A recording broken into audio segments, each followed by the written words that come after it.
Hello everyone, कैसे हैं आप सब। आशा करती हूँ आप सभी स्वस्थ होंगे और अपने अपने लक्ष्य की प्राप्ति में निरंतर लगे होंगे। यदि आप यूपी टीजीटी पीजीटी बिहार शिक्षक भर्ती TRE 4.2 UP TET S TET GIC प्रवक्ता परीक्षा की तैयारी में लगे हुए हैं तो ये क्लास आपके लिए बहुत ही इम्पॉर्टेंट सिद्ध होगी। और इस क्लास में हम सभी जो है हिंदी साहित्य में रीतिकाल से संबंधित प्रश्नों को करेंगे, संपूर्ण रीतिकाल से, क्योंकि आज संडे है और आज हम सभी 50 प्रश्नों को करते हैं संडे के दिन। ठीक है, तो 50 महत्वपूर्ण प्रश्नों को देखेंगे और देखेंगे 50 में से हमारे कितने प्रश्न सही होते हैं।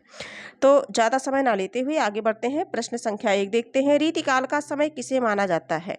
4 ऑप्शन हमारे समक्ष हैं, इनमें से हमें बताना है रीतिकाल का समय किसे माना जाता है। ऑप्शन ए है 1350 से 1700, बी है 1700 से 1900, सी ऑप्शन है 1643 से 1843, डी ऑप्शन है 1500 से 1800।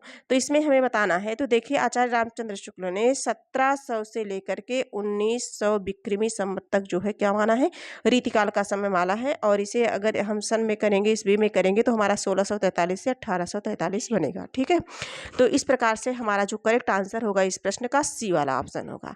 अगले प्रश्न पर चलते हैं। प्रश्न संख्या 2 देखते हैं। रीतिकाल को किस नाम से भी जाना जाता है।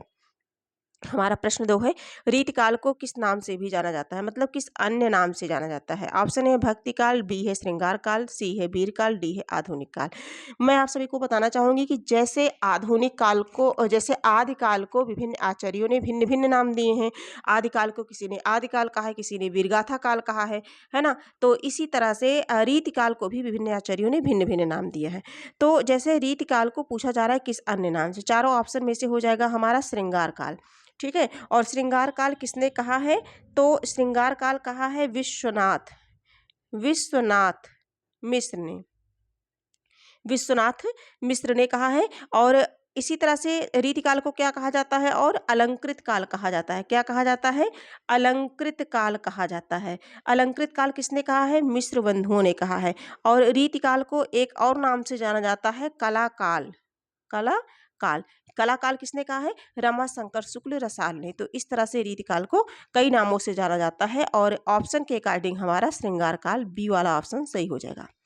प्रश्न संख्या 3 देखेंगे। रीतिकाल के प्रवर्तक किसे माना जाता है। रीतिकाल के प्रवर्तक के विषय में प्रश्न है। ऑप्शन है केशवदास, बी है बिहारी, सी है भूषण, डी है पद्माकर। तो रीतिकाल का प्रवर्तक किसे माना जाता है। प्रश्न संख्या 3, रीतिकाल का प्रवर्तक जो है केशवदास को माना जाता है। किसे माना जाता है, केशवदास को माना जाता है। करेक्ट आंसर हमारा ए वाला सही हो जाएगा। अगले प्रश्न पर चलेंगे। प्रश्न संख्या 4 देखेंगे। रसिक प्रिया के रचयिता कौन है। रसिक प्रिया एक रचना है रीतिकालीन और इसके रचयिता का नाम पूछा जा रहा है। ऑप्शन ए है बिहारी, बी है केशव, सी है देव, डी है घनानंद। तो रसिक प्रिया, कवि प्रिया, रसिक प्रिया, ये सभी किसकी रचना है, आचार्य केशवदास की रचना है। करेक्ट आंसर हमारा क्या हो जाएगा, बी हो जाएगा। अगले प्रश्न पर चलते हैं। हाँ, प्रश्न ही आ गया कि कवि प्रिया किसकी रचना है। ये रचनाएं इंपॉर्टेंट है और बार बार परीक्षा में पूछी जाती हैं, इसलिए इन्हें यहाँ सम्मिलित किया गया है। कवि प्रिया किसकी रचना है। ऑप्शन ए है केशवदास, बी है देव, सी है बिहारी, डी है पद्माकर। तो आचार्य केशवदास की है। करेक्ट आंसर ये हो जाएगा। प्रश्न संख्या 6 देखेंगे। बिहारी सतसई के रचयिता कौन है। ऑप्शन ए है बिहारी, बी है देव, सी है भूषण और डी है केशवदास। आप सभी भी क्वेश्चन का आंसर दे पा रहे होंगे। बिहारी सतसई के रचयिता कौन है, चारों ऑप्शन में से हमें बताना है। तो बिहारी सतसई बिहारी की रचना है ना, जिसमें 713 दोहे हैं। अगले प्रश्न पर हम चलेंगे। बिहारी किस दरबार से जुड़े थे। प्रश्न संख्या 7, बिहारी किस दरबार से जुड़े थे। अकबर, ऑप्शन बी है जयसिंह, सी है शिवाजी, डी है औरंगजेब।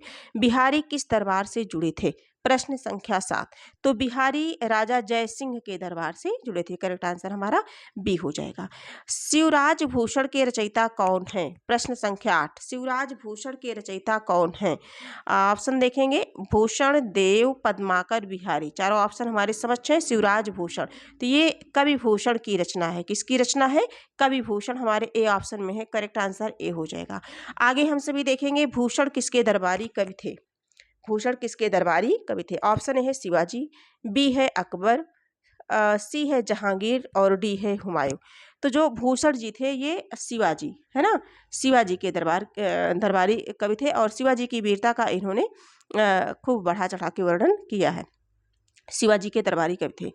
आगे देखेंगे रीतिकाल में मुख्यतः किस रस की प्रधानता है। रीतिकाल में मुख्यतः किस रस की प्रधानता है। ऑप्शन है वीर, बी है श्रृंगार और सी है करुण, डी है हास्य। तो ये श्रृंगार रस की प्रधानता है। किस रस की? श्रृंगार रस की प्रधानता है। तो करेक्ट आंसर हमारा क्या हो जाएगा? बी वाला हो जाएगा। अगले प्रश्न पर चलते हैं। प्रश्न संख्या 11 देखते हैं। रीतिकाल को अलंकृत काल नाम किसने कहा। रीतिकाल को अलंकृत काल किसने कहा। प्रश्न संख्या 11, रीतिकाल को अलंकृत काल किसने कहा। ऑप्शन है रामचंद्र शुक्ल, बी है हजारी प्रसाद द्विवेदी, सी है विश्वनाथ प्रसाद मिश्र, डी है नामवर सिंह। ठीक है, तो रीतिकाल को अलंकृत काल अभी मैंने जो है एग्जाम्पल के थ्रू बताया था।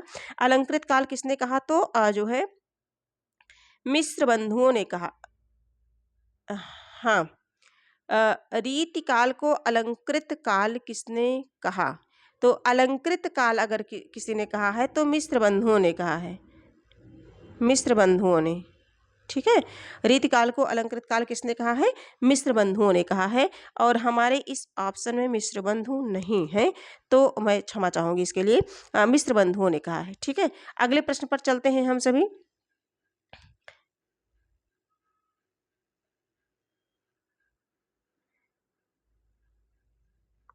और देखिए विश्वनाथ प्रसाद मिश्र ने रीतिकाल को श्रृंगार काल कहा है।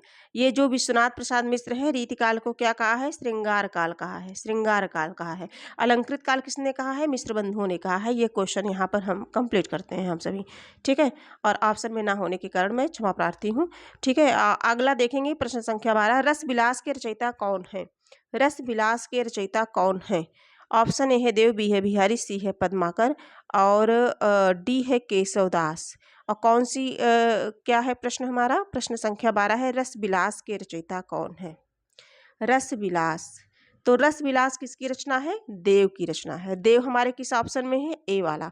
तो हमारा ए वाला ऑप्शन सही हो जाएगा, करेक्ट आंसर ए हो जाएगा। अगले प्रश्न पर चलते हैं। प्रश्न संख्या 13 देखते हैं। घनानंद किस धारा के कवि माने जाते हैं। घनानंद किस धारा के कवि माने जाते हैं। ऑप्शन ए है रीतिबद्ध, रीति सिद्ध, रीति मुक्त और भक्तिकाल। देखिए भक्तिकाल तो 4 भागों का हो गया, आदिकाल, भक्तिकाल, रीतिकाल, आधुनिक काल। ठीक है, देखिए जो रीतिकाल है, रीतिकाल को 3 भागों में बांटा गया है, 3 भागों में बांटा गया है। तो सबसे पहला क्या है? रीतिबद्ध हो गया, है ना, रीतिबद्ध हो गया। दूसरा हमारा क्या है? रीति सिद्ध हो गया, है ना, रीति सिद्ध हो गया। और तीसरा क्या हो गया? रीति मुक्त हो गया, रीति मुक्त हो गया। 3 भागों में रीतिकाल को बांट दिया गया है। अब 3 भागों में इनके जो कवि हैं, इन्हें भी कर दिया गया है कि जैसे रीतिबद्ध यानी कि नियमों में बंध करके जिन्होंने काम किया है ना, ये ऐसे कवि हैं जिन्होंने लक्षण ग्रंथ जो है काव्य के नियमों के अनुसार इन्होंने जो है कार्य किया है। जैसे अगर हम इनमें देखा जाए तो केशव हो गए, केशव हो गए, देव हो गए, चिंतामणि हो गए, चिंतामणि हो गए, है ना, चिंतामणि हो गए, भिखारी दास, पद्माकर, ये सब रीतिबद्ध कवि में आएंगे। और दूसरा है रीति सिद्ध कवि, तो जो है बिहारी, रसनिधि, वृंद, सेनापति, ये सभी रीति सिद्ध में आएंगे। और रीति मुक्त में आएंगे जिन्होंने स्वच्छंद प्रेम काव्य की रचना की, जैसे घनानंद है, बोधा है, आलम है, ठाकुर हैं, है ना, दुजदेव हैं इत्यादि, ये सभी आएंगे। तो घनानंद की बात आ गई, तो घनानंद हमारे किस में है? रीति मुक्त में है। करेक्ट आंसर हमारा सी हो जाएगा। आगे हम सभी देखें घनानंद किसके प्रेम में प्रसिद्ध है। ऑप्शन है सुजान, बी है राधा, सी है मीरा, डी है पद्मावती। घनानंद किसके प्रेम में प्रसिद्ध है। प्रश्न संख्या 14, तो घनानंद सुजान के प्रेम में, है ना, सुजान के प्रेम में प्रसिद्ध है। करेक्ट आंसर ए हो जाएगा। आगे हम सभी देखेंगे रीतिकाल के कवि पद्माकर किसके दरबारी थे। ऑप्शन है जयपुर, बी है बुंदेलखंड, सी है ग्वालियर, डी है दिल्ली। रीतिकाल के कवि पद्माकर किसके दरबारी थे। प्रश्न संख्या 15, तो ये बुंदेलखंड के दरबार में थे। ठीक है, करेक्ट आंसर हमारा बी हो जाएगा। अगले प्रश्न पर चलेंगे। हिम्मत बहादुर बिरदावली किसकी रचना है। प्रश्न संख्या 16, ऑप्शन ए है पद्माकर, बी है देव, सी है भूषण और डी है बिहारी। 16 का करेक्ट आंसर हो जाएगा पद्माकर, करेक्ट आंसर ए हो जाएगा। अगले प्रश्न पर चलेंगे। प्रश्न संख्या 17, सतसई में कुल कितने दोहे हैं। सतसई में कुल कितने दोहे हैं। 600, 700, 713 750 सत सही में 713 दोहे हैं। करेक्ट आंसर हमारा सी हो जाएगा। अगले प्रश्न पर चलते हैं। प्रश्न संख्या 18 देखते हैं। रीतिकाल की भाषा मुख्यतः कौन सी है? ऑप्शन ए है अवधी, बी है ब्रज, सी है खड़ी बोली, डी है भोजपुरी। तो रीतिकाल में मुख्यतः ब्रज भाषा का प्रयोग होता था। कौन सी भाषा? ब्रज भाषा का प्रयोग। करेक्ट आंसर हमारा बी वाला आंसर सही हो जाएगा। प्रश्न संख्या 19 देखेंगे। कवि प्रिया किस विषय से संबंधित है? ऑप्शन ए है अलंकार, बी है नायिका भेद, सी है छंद और डी है इतिहास। कवि प्रिया, प्रश्न संख्या 19। तो जो कवि प्रिया है ये नायिका भेद से संबंधित है। नायिका भेद हमारे बी वाले ऑप्शन में है, तो इसलिए बी वाला ऑप्शन हमारा सही हो जाएगा। रीतिकाल के कवियों का मुख्य आश्रय कौन था? प्रश्न संख्या 20 है, पुनः पढ़ना चाहूंगी। रीतिकाल के कवियों का मुख्य आश्रय कौन था? ऑप्शन ए है मंदिर, बी है राज दरबार, सी है गुरुकुल, डी है आश्रम। तो इसका जो करेक्ट आंसर हो जाएगा राज दरबार, है ना, राज दरबार। अगले प्रश्न पर चलते हैं। प्रश्न संख्या 21 देखते हैं। देव किस धारा के कवि हैं? ऑप्शन ए है रीतिबद्ध, बी है रीति सिद्ध, सी है रीति मुक्त और डी है भक्ति काल। देव की बात हो रही है, तो हम लोगों ने अभी देखा था देव जो है रीतिबद्ध काव्य धारा के कवि हैं। किसके हैं? रीतिबद्ध। करेक्ट आंसर हमारा ए हो जाएगा। आगे हम सभी देखेंगे प्रश्न संख्या जो है 22 देखेंगे। प्रश्न संख्या 22, भाव विलास किसकी रचना है? ऑप्शन ए है देव, बी है बिहारी, सी है भूषण, डी है पद्माकर। भाव विलास इंपॉर्टेंट रचना है। प्रश्न संख्या 22 है, भाव विलास किसकी रचना है? तो भाव विलास जो है ये देव की रचना है। किसकी रचना है? देव की रचना है। तो करेक्ट आंसर हमारा क्या बनेगा? ए बनेगा। ये क्लास यदि आपको उपयोगी लगे तो आप इसे लाइक, सब्सक्राइब, शेयर अवश्य करें। और हाँ, कमेंट के माध्यम से अपने स्कोर अवश्य बताएं कि 50 में आपके कितने प्रश्न सही हुए। अगले प्रश्न पर चलते हैं। प्रश्न संख्या 23 देखते हैं। रीतिकाल में नायिका भेद का वर्णन किसमें मिलता है? ऑप्शन है रसिक प्रिया, बी है रामचरितमानस, सी है सूरसागर और डी है पद्मावत। तो रसिक प्रिया में मिलेगा, सभी परिचित होंगे इससे। रसिक प्रिया करेक्ट आंसर ए हो जाएगा। अगले प्रश्न पर चलते हैं। सुजान प्रेम किस कवि से संबंधित है? सुजान प्रेम, ऑप्शन ए है घनानंद, बी है देव, सी है बिहारी और हमारा जो डी वाला ऑप्शन है ये है भूषण, है ना। तो सुजान घनानंद से संबंधित है ना। करेक्ट आंसर हमारा ए हो जाएगा। अगले प्रश्न पर चलेंगे हम सभी। प्रश्न संख्या 25, रीतिकाल में अलंकारों का अधिक प्रयोग किसने किया? रीतिकाल में अलंकारों का अधिक प्रयोग किसने किया? प्रश्न संख्या 25। तो करेक्ट आंसर हमारा होगा, पहले हम ऑप्शन देखते हैं, देव, भूषण, बिहारी और पद्माकर। चारों ऑप्शन है हमारे समझ, इसमें से हमें बताना है कि रीतिकाल में अलंकार का अधिक प्रयोग किसने किया? तो देव ने किया, देव ने किया। किसने किया? देव ने। करेक्ट आंसर ए हो जाएगा। प्रश्न संख्या 26, काव्य रत्नाकर किसकी रचना है? प्रश्न संख्या 26, काव्य रत्नाकर किसकी रचना है? ऑप्शन ए है देव, बी है केशवदास, सी है भूषण, डी है पद्माकर। प्रश्न संख्या 26, काव्य रत्नाकर किसकी रचना है? तो केशवदास की है। किसकी है? केशवदास की है। ठीक है, करेक्ट आंसर हमारा बी हो जाएगा। अगले प्रश्न पर चलते हैं। रामचंद्रिका किसकी रचना है? प्रश्न संख्या 27, रामचंद्रिका किसकी रचना है? ऑप्शन ए है केशवदास, बी है देव, सी है भूषण, डी है बिहारी। रामचंद्रिका ये आचार्य केशवदास की रचना। करेक्ट आंसर ए हो जाएगा। अगले प्रश्न पर चलते हैं। प्रश्न संख्या 28 है, भूषण का वास्तविक नाम क्या था? यह प्रश्न परीक्षा में बना भी है। भूषण का वास्तविक नाम क्या था? ऑप्शन ए है मतीराम, बी है घनश्याम और सी वाला ऑप्शन देख लेते हैं, सी है ब्रजभूषण और डी है गोविंद।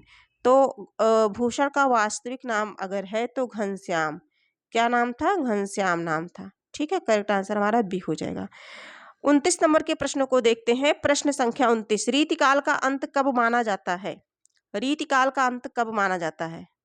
ऑप्शन ए है 1850, बी है 1900, सी है 1800, डी है 1700। तो इसका जो करेक्ट आंसर हो जाएगा 29 का करेक्ट आंसर हो जाएगा 1850। ठीक है, ऑप्शन के अकॉर्डिंग हमारा ए वाला सही होगा। अगले प्रश्न पर चलते हैं। रीतिकाल के प्रमुख कवि कौन है? ऑप्शन ए है केशवदास, बी है बिहारी, सी है देव, डी है सभी। तो इसमें जो है करेक्ट आंसर हमें बताना है रीतिकाल के प्रमुख कवि कौन है। तो प्रमुख कवियों में इसमें सभी हो जाएगा, तो डी वाला ऑप्शन हमारा सही हो जाएगा। करेक्ट आंसर डी होगा।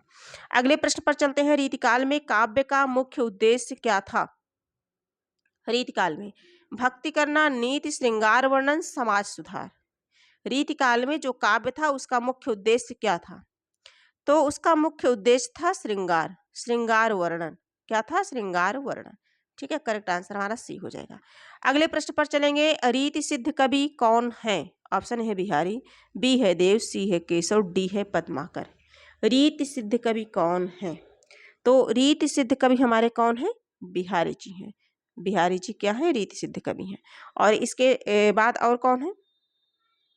जैसे बिहारी हो गए, और बिहारी के बाद अगर हम देखना चाहें तो कौन हो गए? सेनापति हो गए, सेनापति हो गए, और सेनापति के साथ साथ रसनिधि हो गए, है ना, वृंद भी हो गए। ठीक है, इस तरह से आगे हम सभी देखेंगे। प्रश्न संख्या जो है 33 देखेंगे। रीतिबद्ध कवि कौन है? रीतिबद्ध कवि देव बिहारी घनानंद भूषण, है ना। कौन है रीतिबद्ध कवि? कौन है? तो आचार्य केशव दास है, भिखारी दास है, पद्माकर है, देव है, चिंतामणि है, ये सभी क्या है? रीतिबद्ध हैं। तो इसमें कौन है? देव। करेक्ट आंसर हमारा ए हो जाएगा। देव क्या है? रीतिबद्ध कवि है। ठीक है, आगे हम सभी देखेंगे। रीति मुक्त कवि कौन है? ऑप्शन है घनानंद, बी है देव, सी है बिहारी, डी है पद्माकर। तो रीत मुक्त जो है घनानंद आ जाएंगे। ठीक है, करेक्ट आंसर हमारा ए हो जाएगा। 35 नंबर का प्रश्न है। रीतिकाल में काव्य की मुख्य विधा कौन सी थी? ऑप्शन ए है दोहा, बी है पद, सी है छंद, डी है सवैया। इनमें से हमें बताना है कि रीति काल में काव्य की मुख्य विधा कौन सी थी, है ना। तो आप देख के भी कर सकते हैं। इसमें रीति काव्य की मुख्य विधा कौन सी थी? करेक्ट आंसर 35 का बताना है। तो सवैया। क्या थी? सवैया। करेक्ट आंसर डी हो जाएगा। अगले प्रश्न पर चलते हैं। प्रश्न संख्या 36 देखते हैं। बिहारी का पूरा नाम क्या था? प्रश्न है हमारा। ऑप्शन है बिहारी लाल, बी है भिखारी दास, सी है बिहारी राम, डी है बिहारी नाथ। तो करेक्ट आंसर इसका हो जाएगा बिहारी लाल, ऑप्शन ए। प्रश्न संख्या 37 है। मतीराम किसके भाई थे? प्रश्न संख्या 37, मतीराम किसके भाई थे? ऑप्शन ए है भूषण, बी है देव, सी है बिहारी, डी है पद्माकर। मतीराम किसके भाई थे? तो जो मतीराम है, ये मतीराम जो है भूषण के भाई थे, यानी कि कवि भूषण। करेक्ट आंसर हमारा ए बनेगा। अगले प्रश्न पर चलते हैं। रीतिकाल का प्रमुख रस कौन सा है? ऑप्शन ए है वीर, बी है श्रृंगार, सी है करुण, डी है अद्भुत, है ना। तो शायद सभी परिचित है इससे कि रीतिकाल का प्रमुख रस कौन सा है। तो श्रृंगार है, श्रृंगार रस है। करेक्ट आंसर हमारा बी हो जाएगा। अगले प्रश्न पर चलते हैं हम। प्रश्न संख्या 39 है। छंदमाला किसकी रचना है? प्रश्न संख्या 39, छंदमाला किसकी रचना है? ऑप्शन है केशवदास, बी है देव, और डी है पद्माकर, सी है पद्माकर, डी है बिहारी। तो छंदमाला जो है केशवदास की रचना है। किसकी है? केशवदास की रचना है। करेक्ट आंसर हमारा ए होगा। अगले प्रश्न पर चलेंगे। रीतिकाल की प्रमुख भाषा क्या है? प्रश्न संख्या 40 है। रीतिकाल की प्रमुख भाषा क्या है? ऑप्शन है अवधी, बी है ब्रजभाषा, सी है खड़ी बोली, डी है उर्दू। रीतिकाल की प्रमुख भाषा कौन सी थी? प्रश्न संख्या 40, तो ब्रजभाषा थी। कौन सी भाषा थी? ब्रजभाषा। करेक्ट आंसर हमारा बी बनेगा। अगले प्रश्न पर चलते हैं। प्रश्न संख्या 41, रीतिकाल में काव्य का मुख्य विषय क्या था? रीतिकाल में काव्य का मुख्य विषय था भक्ति, श्रृंगार, वीरता और प्रकृति, है ना। इससे संबंधित एक क्वेश्चन अभी मिला था हम सभी को। रीतिकाल में काव्य का मुख्य उद्देश्य था जो है श्रृंगार। क्या था? श्रृंगार। करेक्ट आंसर हमारा बी बनेगा। अगले प्रश्न पर चलेंगे। प्रश्न संख्या 42, नायिका भेद का विस्तृत वर्णन किसमें मिलता है? नायिका भेद का विस्तृत वर्णन किसमें मिलता है? प्रश्न संख्या 42, ऑप्शन ए है रसिक प्रिया, बी है सूरसागर, सी है रामचरितमानस, और डी है पद्माकर। तो रसिक प्रिया, कवि प्रिया, ये सभी केशवदास की रचनाएं हैं, और इसमें नायिका भेद का वर्णन मिलता है। करेक्ट आंसर हमारा ए बनेगा। प्रश्न संख्या 43 देखेंगे। रीतिकाल में कवि किसके आश्रित थे? रीतिकाल में कवि किसके आश्रित थे? ऑप्शन ए है राजाओं के, बी है संतों के, सी है गुरुओं के, डी है व्यापारियों के। तो रीतिकाल में जो था वो राजाओं पे आश्रित थे, है ना। राज दरबार में रहते थे, राजाओं का गुणगान किया करते थे, राजाओं पर आश्रित थे। हमारा करेक्ट आंसर ए हो जाएगा। देव का पूरा नाम क्या था? ऑप्शन ए है देवदत्त, बी है देवदास, सी है देवकीनंदन, और डी है देव कवि। देव का पूरा नाम, देव का पूरा नाम, देव क्या है? रीतिबद्ध काव्यधारा के कवि हैं। ठीक है, तो देव का पूरा नाम था देवदत्त। देवदत्त द्विवेदी। देव का पूरा नाम क्या था? देवदत्त द्विवेदी, द्विवेदी है ना। और ये अपने यूपी के इटावा के रहने वाले ब्राह्मण थे। ठीक है, करेक्ट आंसर हमारा ए होगा। प्रश्न संख्या 45 देखेंगे। कवि प्रिया किस काल की रचना है? ऑप्शन ए है आदिकाल, बी है भक्ति काल, सी है रीतिकाल, डी है आधुनिक काल। तो कवि प्रिया आचार्य केशवदास की रचना है और ये आते हैं किसमें? रीतिकाल में। तो करेक्ट आंसर हमारा रीतिकाल हो जाएगा। श्रृंगार रस का मुख्य विषय क्या है? प्रश्न संख्या 46 श्रृंगार रस का जो मुख्य विषय है क्या है? युद्ध, प्रेम, दुख और हास्य। श्रृंगार, जहां प्रेम होता है वहीं श्रृंगार होता है, तो प्रेम हो जाएगा। करेक्ट आंसर हमारा क्या बनेगा? बी बनेगा। अगले प्रश्न पर चलते हैं। प्रश्न संख्या 47 देखते हैं। रीतिकाल का प्रमुख अलंकार क्या था? रीतिकाल का प्रमुख अलंकार क्या था? ऑप्शन है उपमा, बी है रूपक, सी है अनुप्रास, डी है सभी। तो उपमा, रूपक, अनुप्रास ये सभी हो जाएगा। करेक्ट आंसर हमारा डी वाला सही हो जाएगा। डी ऑप्शन हमारा सही हो जाएगा। अगले प्रश्न पर चलते हैं। प्रश्न संख्या 48 देखते हैं। रीतिकाल में किसका अधिक वर्णन मिलता है? रीतिकाल में किसका अधिक वर्णन मिलता है? ऑप्शन है नायक नायिका, बी है युद्ध, सी है राजनीति और डी है समाज सुधार। तो रीतिकाल में आप देखेंगे तो नायक और नायिका का किसका मिलता है? नायक और नायिका का वर्णन अधिक मिलता है। तो करेक्ट आंसर हमारा क्या बनेगा? ए बनेगा। अगले प्रश्न पर चलेंगे। प्रश्न संख्या 49 नंबर का प्रश्न है। रीति मुक्त कवि की विशेषता क्या है? रीति मुक्त कवि की विशेषता क्या है? ऑप्शन है नियमों से मुक्त काव्य, बी है अलंकार प्रधान, सी है भक्ति प्रधान, डी है वीर रस। ठीक है, तो 49 नंबर का जो प्रश्न है इसका जो करेक्ट आंसर हो जाएगा वो हो जाएगा नियमों से मुक्त, रीति मुक्त, है ना। नियमों से मुक्त यानी कि स्वच्छंद काव्य की रचना करना। करेक्ट आंसर हमारा ए वाला ऑप्शन सही हो जाएगा, जिसमें घनानंद, बोधा, आलम, ठाकुर, दुजदेव इत्यादि हैं। प्रश्न संख्या 50 जो इस क्लास का आखिरी प्रश्न है। रीतिकाल के अंतिम प्रमुख कवि कौन माने जाते हैं? रीतिकाल के अंतिम प्रमुख कवि कौन माने जाते हैं? प्रश्न संख्या 50। करेक्ट आंसर इसका हमें बताना है। ऑप्शन है हमारा पद्माकर, बी है देव, सी है बिहारी, डी है घनानंद।